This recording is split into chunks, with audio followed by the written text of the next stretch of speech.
Hello friends, welcome to my channel. The blood line of dragon की episode 20 के साथ हाजिर हूँ। तो अभी चलिए एक्सप्लेनेशन शुरू करते हैं। एपिसोड के शुरुआत में हमें डेथ गेट का सीन दिखाया जाता है। वहाँ पर डेथ गेट के ऊपर पास लिखा होता है, यानी जियांग टिंग और जियांग जी पास हो गए होते हैं। तो डेथ गेट धीरे धीरे खुलने लगता है और डेथ गेट के सामने जियांग यांग और जियांग बाओ खड़ा होता है। तो डेथ गेट को खुलते हुए देखकर जियांग यांग खुश होकर कहता है कि डेथ गेट ओपन हो रहा है, और जियांग बाओ भी खुश होता है और बाकी चार चील की तरह नजरें गड़ा कर रखता है कि अंदर से कौन आने वाला है। तो देखते हैं कि डेथ गेट से जियांग टिंग और जियांग जी बाहर निकलता है। तो जियांग टिंग हंसते हुए कहता है कि सॉरी तुम लोगों को वेट करवाने के लिए। तो उसे देखकर होस्ट कहता है कि जियांग फैमिली का ये यंग मास्टर तो अमेजिंग है। जियांग टिंग फिर से पास होने वाला लास्ट पर्सन है, लेकिन फिर भी उस पर ही हर किसी का अटेंशन है। तो जियांग टिंग जी को जियांग यांग के पास छोड़ के सामने की तरफ जाते हुए कहता है कि जियांग यांग जी का ख्याल रखना। तो ये सुन के जियांग यांग पूछता है कि क्या हुआ, क्या वो घायल है? तो जियांग जी मुस्कुरा के कहती है कि मैं बिल्कुल ठीक हूँ, मैं बस थोड़ा सा थका हुआ हूँ और इस वजह से मैं जियांग टिंग को डिस्ट्रैक्ट नहीं करना चाहता। तो जियांग यांग कहता है कि अच्छा ठीक है, अगर तुम्हें अच्छा फील ना हो तो मुझे बताना। तो जियांग टिंग चलते हुए सीधे जियांग ताइलोंग की तरफ जा रहा होता है। तो उसे इस तरफ आते हुए देखकर जियांग तियानहो ताइलोंग को कहता है कि वो हमारी ओर ही आ रहा है ताइलोंग, और उसे देखकर नहीं लगता कि उसे पॉइजन दिया गया हो। तो जियांग ताइलोंग कहता है कि क्रो पॉइजन की इतनी आसानी से डिटॉक्सिफाई नहीं किया जा सकता, उनमें से कम एक तो पॉइजन है। तो जियांग तियानहो कहता है कि क्या तुमने ये नहीं कहा था कि डेथ गेट की डिफिकल्टी लेवल बाकी 7 गेटों से की तुलना में बहुत ज्यादा हार्ड है, लेकिन वो तो सेफ और हेल्थी होके वापस आ गया। तो जियांग ताइलोंग कहते हैं कि ये उससे भी ज्यादा है। जब भी मैंने उसके खिलाफ साजिश रची, हर बार वो खतरों से बाहर निकलने में कामयाब रहा। ये सिर्फ लक नहीं है, कम से कम मैं तो ये नहीं समझता। तो जियांग टिंग सीधे उनके सामने आके खड़ा हो जाता है। ये देख के जियांग तियानहो कहता है कि चुप रहो तुम्हें मेरे सामने का बोलने का मौका नहीं मिलेगा। तो ये सुन के जियांग टिंग उल्टा उसे कहता है कि तुम चुप रहो, तुम्हें मेरे सामने बोलने का मौका नहीं मिलेगा। तो ये सुन के जियांग तियानहो काफी ज्यादा गुस्सा हो जाता है और वो आगे बढ़ते हुए जियांग टिंग को गाली देने लगता है। तभी जियांग ताइलोंग उसे हाथों से रोक लेता है और कहता है कि शांत हो जाओ, तुम फाइट करना चाहते हो तो उसे 3rd लेवल पर देख लेना। तो जियांग टिंग कहता है कि जियांग ताइलोंग अब टाइम बर्बाद नहीं करते, मैं तुम्हें 2 ऑप्शन देता हूँ। एक, इस बारे में सोचो कि तुम क्या कहोगे मुझसे अपने जान की भीख मांगने के लिए। तो ये सुन के जियांग ताइलोंग गुस्से में अपने मन में सोचता है कि वो क्या सोच रहा है, कि वो किस बारे में बात कर रहा है। ऐसा लगता है कि श्योर उसे पॉइजन नहीं दिया गया हो। तो जियांग टिंग आगे कहता है कि या फिर अपनी गर्दन को साफ कर लो और अपनी मौत के लिए वेट करो। तभी होस्ट सबको कहता है कि आप लोगों को इंतजार करवाने के लिए सॉरी, गॉड और डेविल लेवल अब शुरू होगा। अब फाइनल कॉन्टेस्ट आ गया है। 100 में से स्क्रीन पर 8 कॉम्पिटिटर्स हमारे जियांग फैमिली की सबसे ब्रिलियंट कॉम्पिटिटर्स है। अब मैं तुम लोगों को इस लेवल का रूल बताऊंगा। ये एक अनरिस्ट्रिक्टेड डुएल है। अनरिस्ट्रिक्टेड डुएल मतलब है कॉम्पिटिटर्स का ब्लड लाइन, वेपन्स, स्किल और फ्लूस पर कोई रिस्ट्रिक्शन नहीं है। हर कोई फाइट के लिए हर एक तरीके का यूज कर सकते हैं। जो लोग मूव करने और अरीना से बाहर जाने में फेल है, उन्हें एलिमिनेट कर दिया जाएगा। तो अपने अपने पावर दिखाओ और फाइट को एंजॉय करो। तो जियांग तियानहो कहता है कि ताइलोंग, मैं इस कमीने जियांग टिंग को डिस्ट्रॉय कर दूंगा और तुम्हें यंग मास्टर की पोजीशन को पाने में हेल्प करूंगा। ये कंपटीशन तुम्हारी फाइटिंग के तरीकों को लिमिट में नहीं रखेगा। अपनी पर्पस तक पहुंचने के लिए यहाँ पर तुम अच्छे या बुरे हो सकते हो, और चोट पहुंचाने और मारने के लिए तुम एकदम फ्री हो। ये सभी रूल जियांग फैमिली की सबसे स्ट्रॉन्गेस्ट यंगस्टर को डिसाइड करने के लिए है। और यहाँ पर जियांग यांग जी को बताता है कि टिंग की स्ट्रेंथ हमने जितना देखा है उससे कहीं ज्यादा होना चाहिए। और वो जी को पूछता है कि जी, तुमने उसे डेथ गेट में देखा होगा है ना?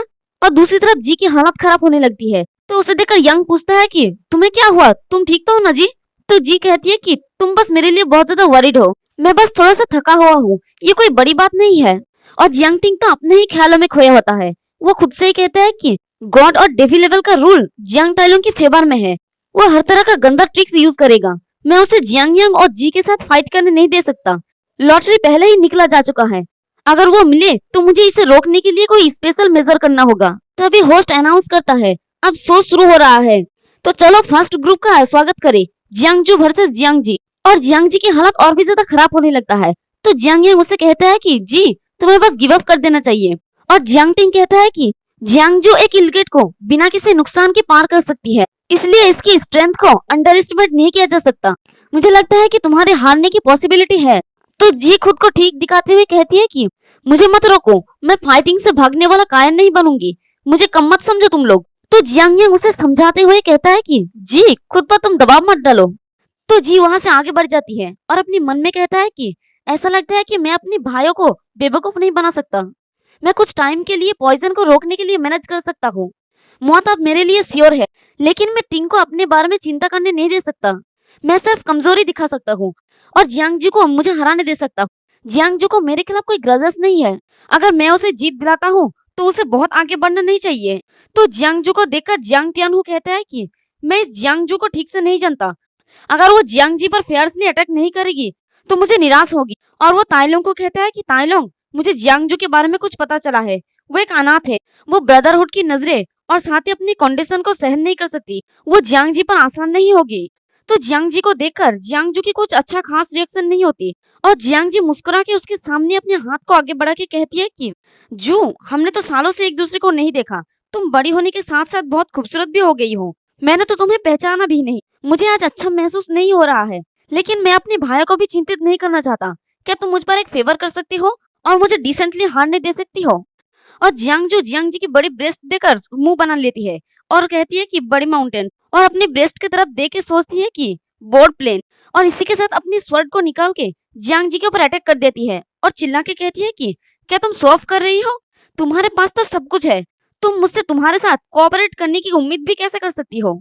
तो जियांगजी जल्दी से अपने आइस की शील्ड से उसके अटैक को ब्लॉक करती है और अपने मन में कहती है कि वो किसी भी सिचुएशन में इतना स्ट्रॉन्ग हथियार बना सकती है। डैम इट, अगर मैं दोबारा आइस मैजिक का यूज करूं तो मैं पॉइजन को सप्रेस नहीं कर पाऊंगी। तो जियांगजू की ब्लड लाइन का पावर होता है एक स्ट्राइक का, जो एक तरह की डेंजर और छोटी पक्षी होती है। तो जू चिल्ला के कहती है कि क्या तुम्हारे पास इतना ही है? क्या तुम मुझे चिढ़ा रही हो?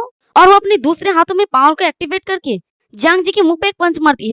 तो इस पंच की वजह से जियांगजी की आइस की बना हुआ आइस टियारा भी टूट जाती है और वो नीचे गिर जाती है।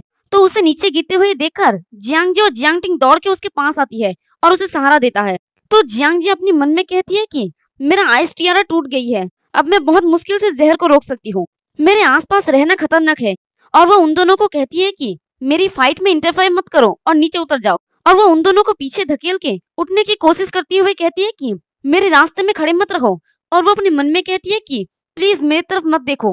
तो जियांगटिंग और जियांगयांग दोनों ही उसके हाथ को देख लेता है और जियांगटिंग कहता है कि जी को तो पॉइजन दिया गया है। और जियांगयांग कहता है कि बिल्कुल नहीं, ये कैसा हो सकता है, ये तो क्रो पॉइजन है। और देखते हैं कि जी की फोरहेड पर वो बार्ड पैटर्न दिख रहा है और जी अपने मन में कहती है कि मैं इसे रोक नहीं सकता। ये अभी क्यों होना था? मैं इसे एक्सेप्ट नहीं कर सकता। मैं जांग ताइलोंग को अभी तक अपने हाथों से नहीं मारा।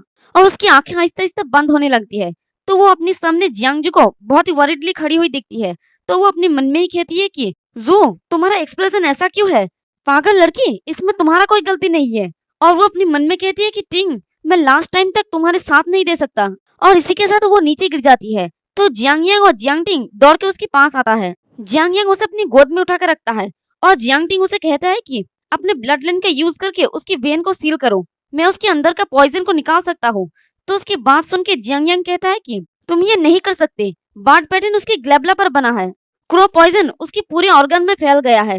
वो वैसे ही है जैसे उस टाइम मेरे फादर के साथ हुआ था। उसकी बॉडी जल्दी ही सड़ जाएगी। तो उसकी बात सुन के जियांगटिंग चिल्ला के कहती है कि तुम कैसे जानते हो कि मैं ट्राई किए बिना ही कुछ नहीं कर सकता? तो क्या हमें बस खड़ा रहना चाहिए और कुछ नहीं करना चाहिए? जी, मुझे छोड़ के मत जाना। और जियांगजू वहीं पर खड़ी रहती है और ये सब कुछ देख रही होती है और वो कहती है कि क्या ये सब कुछ मेरी वजह से है? तभी पीछे से जियांग ताइलोंग कहता है कि जियांगजू, भले ही तुम इससे जेलस होती थी, लेकिन इसके खिलाफ क्रो पॉइजन का यूज नहीं करना चाहिए। तो ये सुन के जियांगजू डर जाती है और वो जियांगटिंग को कहती है कि नहीं, उसकी बात मत सुनो, वो झूठ बोल रहा है, मैंने ये नहीं किया। तभी सारे दर्शक चिल्ला के कहने लगता है कि क्रो पॉइजन, इतनी छोटी लड़की इतनी खतरनाक पॉइजन कैसे यूज कर सकती है? तो एक दूसरा कहता है कि तुम किसी किताब को उसके कवर को देखकर जज नहीं कर सकते। मैं सोच रहा था कि वो सिर्फ एक 2 ही मूव में जियांगजी को कैसे हरा सकती है। तो तीसरा कहता है कि ये सही है, वो बहुत चालाक है। तभी ग्रैंडफादर कहता है कि क्यांडियो, ड्रैगो स्टोर पर वापस जाओ और मेरे बेडरूम में पीच ब्लॉसम वाइन जार को ले आओ और 10 मिनट में अरीना के सामने आके वेट करो। तो ये सुन के क्यांडियो हैरानी से कहता है कि क्या आप पागल हो गए ग्रैंडफादर? जब से मैं छोटा लड़का था तब से वो जार कभी भी नहीं खोला गया। क्या किसी स्ट्रेंज लड़की के लिए ऐसा करना सही है? तो ग्रैंडफादर कहता है कि जो मैंने कहा बस वही करो, वरना हर एक मिनट देर आने पर मैं तुम्हारा एक उंगली काट दूंगा। तो डर के मारे क्यांडी वहां से दौड़ते हुए जाते हुए कहता है कि मैं कर रहा हूँ। और ग्रैंडफादर खुद से ही कहता है कि क्या मैं इन जूनियर के प्रति बहुत ही दयालु हूँ? ये जिंदगी और मौत का सवाल है। मुझे इसकी परवाह नहीं है कि ये उचित है या नहीं। और सारे दर्शक चिल्ला चिल्ला कर कहता है कि जजेस, इस कुतिया को इस अरीना से बाहर निकालो। हाँ, बाहर निकालो सब लोग इसे। तो उन लोगों की इन बातों से जियांगजू डर जाती है और वो बार बार कहने लगती है कि मैंने उसे पॉइजन नहीं दिया। और जियांगजू को देखकर जियांग तियानहू कहते हैं कि ताइलोंग, इम्प्रेसिव। ऐसा लगता है कि ये जियांगजू सच में कुछ खास है। उसने थोड़े से एफर्ट से ही जियांगजी को हरा दिया। तो जियांग ताइलोंग कहते हैं कि वो जियांगजी के राइवल होने के लिए बहुत ही बदनसीब है। जियांग टिंग को पता होना चाहिए कि क्यों जियांगजी को पॉइजन दिया गया है और उसने फाइट का डिटर्मिनेशन खो दिया। अब उसे जियांगजी के लिए फ्यूनरल की तैयारी करना होगा और अगर वो अभी फाइट करना चाहता है तो मैं अपनी ड्यूएल का टाइम रोक दूंगा।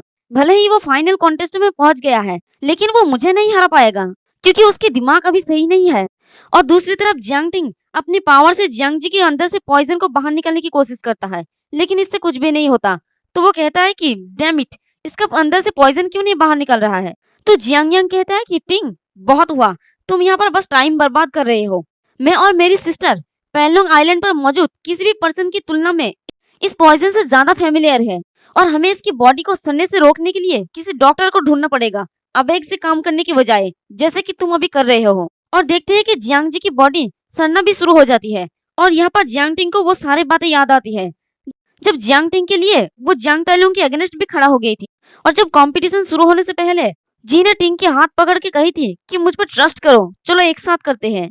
और जब गेट के अंदर उसने कही थी कि अगर तुम्हें कुछ हो जाता है तो मैं अकेले कैसे रह पाऊंगी। यही सारी बातें याद करके जियांग टिंग बहुत ज्यादा रोने लगता है और कहता है कि जी ने ये सब मेरे लिए किया, ये सब कुछ मेरे लिए किया। तभी जियांग ताइलोंग उसके घाव पे नमक छिड़कते हुए कहता है कि हमारे यंग मास्टर तो बहुत ही कैपेबल है, उसकी वजह से उसके फादर और मदर की मौत हो गया, अब उसकी सिस्टर की बारी है। क्रो पॉइजन के साथ उसके क्लोज डेस्टिनी होना चाहिए। अब 1 साल से भी कम टाइम हुआ और जियांगजी भी उसके फादर की तरह ही मर रही है। तो उनकी इन जली कटी बातों को सुनकर जियांग टिंग गुस्से में खड़े होते हुए कहता है कि जियांग यांग, तुम सही थे, तुम डॉक्टर ढूंढने के लिए जी को अपने साथ ले जाओ, मेरे पास कुछ और है जिसे मुझे अब पूरा करना होगा। तो उसकी बात सुन के जियांग यांग चिल्ला के कहता है कि अब जब जी मर रही है तो तुम इस डेंजरस ड्यूएल के बारे में कैसे सोच सकते हो। तो जियांग टिंग कहते हैं कि मैं जानता हूँ कि जी क्या चाहेगी, चाहे तुम कुछ भी कहो, मैं उसकी एफर्ट्स को कभी भी बर्बाद नहीं होने दूंगी। और वो अपनी ब्लड लाइन को एक्टिवेट करके कहता है कि जी मैं वैसा ही करूंगा जैसे कि तुमने एक्सपेक्ट किया है। मैं इन सारे कमीनों को मार डालूंगा और ये कंपटीशन जीत लूंगा। और इसी के साथ हमारा यह वाला एपिसोड भी खत्म होता है। एक्सप्लेनेशन पसंद आई तो कमेंट करके जरूर बताना, वीडियो को लाइक और चैनल को सब्सक्राइब कर देना। शुक्रिया।